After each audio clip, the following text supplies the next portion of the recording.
identified yung mga units tulad yung kay Pastor Berlin Guerrero na quality intelligence ang sumupot sa kanya. Naka-record yan sa pag-transfer sa kanya sa kulungan doon sa may mga perpetrators, mga iba identified. So meron kaming preponderance of evidence na nag-point out na nagawa ito sa na may findings na military establishment na kung saan si Pangulong Gloria Macapagal-Arroyo ay siyang commander-in-chief. Kaya bilang siya ang pinakamataas na pinuno sa command responsibility ng NCP, noon namin siya hinahabol para managot sa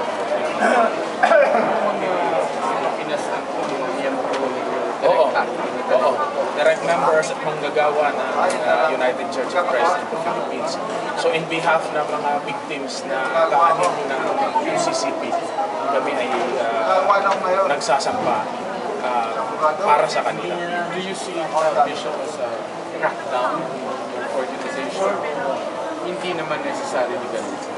Meron kasing lumabas noong panahon ng Oplan Bantay Laya 2 na briefing sa mga pang-briefing ng mga militar na tinatawag na Know Your Enemy, na kung saan doon ay pinangalanan mismo ang United Church of Christ in the Philippines as front ng Communist Party of the Philippines.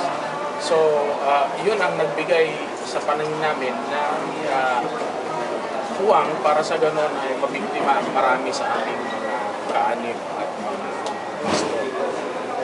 Kaya kwento na pagkama ng NPA usual. Maliban po kay Pangularo, may mga correspondence po ba kay Sinabi? I have not seen the charge. Sa itong kasong ito, wala.